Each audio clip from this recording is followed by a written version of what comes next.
Critics on the birther issue were not about to let him off the hook, and some pronounced the whole birther movement, if it can be called a movement, racist. Here's the point for people to remember in evaluating Donald Trump.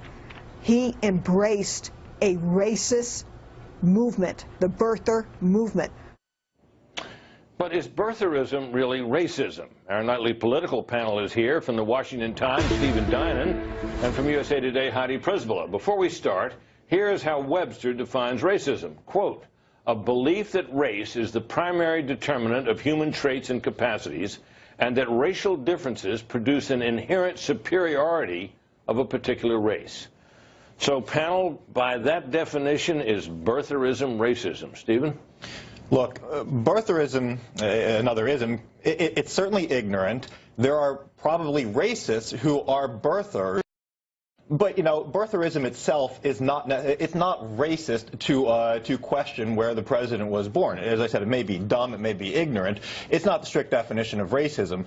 Either way, though, at this point, you know, with Donald Trump, who, as Carl said, did drive this issue, and it's not just Donald Trump, it's some of his top supporters. Joe Arpaio, Sheriff Arpaio, actually assigned his cold case posse squad to go and investigate this, and they came up with a bunch of questions that they raised about the documents that the White House actually put out, the proof. So it's him and his supporters have been the main drivers of the issue for years. Yeah, there seems very little doubt about that. No, absolutely.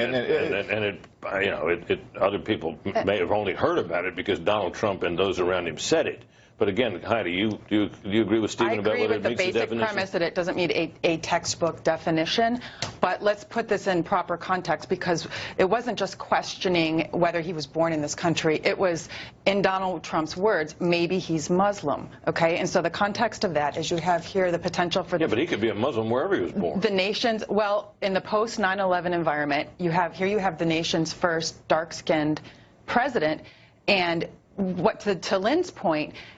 To the people who are experiencing that, this feels like an effort to essentially delegitimize him. Right. So people take it one step further and say that is racism. It was clearly an effort to delegitimize him. After all, if in fact he was not born in America, that would raise questions about his qualifications to be president. So clearly it was an attempt to delegitimize him. I just always wonder when that word racism begins to be flung around, and you see, you know, we're in a campaign now where the race has gotten tight. You're seeing the tightness in the national polls reflected now in some of the state polls.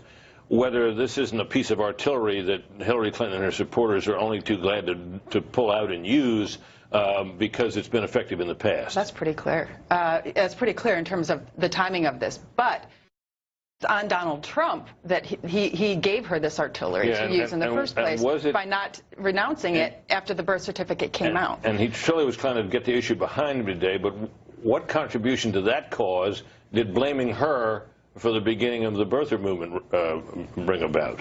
Politically unclear what effect this is going to have in terms of the battleground right now, which is the independents. But I think what it definitely will do is give her ammunition now as she's facing what we've all called an enthusiasm gap in some of these African-American communities, to go in there, to go in those barbershops and churches in North Carolina, in Virginia, and say, not only did he blame it on me, but he didn't issue your African-American president an apology for what he put him through all of those years. Yeah, you just heard that. Yeah, Stephen, your last word here. Yeah, no, that's absolutely right. This is about as well as Donald Trump could have handled this, being Donald Trump, but there are many better ways to have handled it, including ending this with an apology. That would have gained him a lot more, made it a lot more of a legitimate statement if he'd done that at the end. Heidi, Stephen, please.